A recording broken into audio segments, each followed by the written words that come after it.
Hey guys, how are you? I hope you're doing good. Do you have a lot of attitude and ego? If yes, then you are on the right track.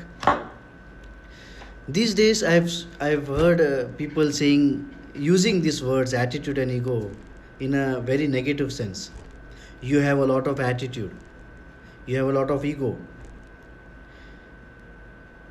These words attitude and ego, they are not actually negative words. They are very nice quality, very good qualities of a human. What is attitude actually? Attitude is nothing but a settled way of thinking. It is just a way of thinking and a settled way of thinking. Isn't that required? Yes. It is a necessity of life. It is a good quality of human. Attitude is a requirement of human to be successful. But when this attitude takes a form of ignorance, that is when the problem starts. What is ignorance? Ignorance is, you can say, lack of knowledge and unwillingness of acquiring knowledge or information. Okay. When you become ignorant, when you think that you have ample of knowledge, you have lot of information and you don't need any more knowledge or information, that is the point when you turn ignorant.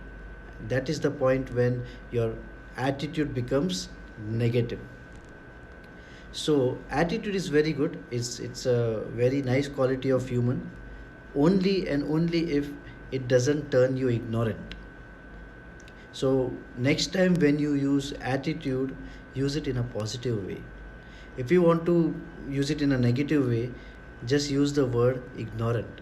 Your attitude is good, but you're ignorant.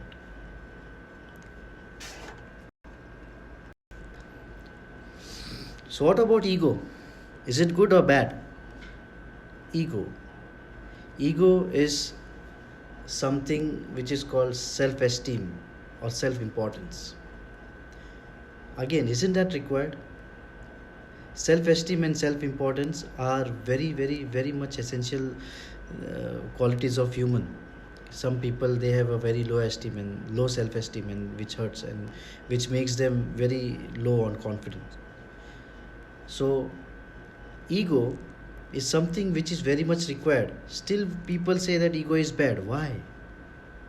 Because when ego takes the form of arrogance, that is when things go bad. Arrogance is nothing but it is an overbearing pride. Overbearing pride means when you consider yourself bigger or yourself a level ahead of all others, when you consider others a level below you, when you consider that you are the best, nobody is competitive enough or nobody is matches your level, that is the point where you turn arrogant. So when your ego becomes arrogant or it transforms into arrogance, that is the time when your ego turns bad. That is the moment when you can say you have a bad ego. Ego is a very good thing. It is self-esteem. It is self-importance, which is very important in life. If you don't give importance to yourself, nobody will. You are the only person who will give importance to yourself, and you are the only person who will value yourself the most. Nobody will. So ego, again, it is a very good quality. It is a good thing, but only if it turns into arrogance, it becomes bad. So next time when you call a person egoistic, don't call him egoistic, call him arrogant. If you want to use ego in a negative sense, say it arrogance, not ego. Ego is a very positive thing. Next time when someone tells you you have a lot of attitude and ego, just thank him and say, I know. Thank you. See you in the next video. Thank you.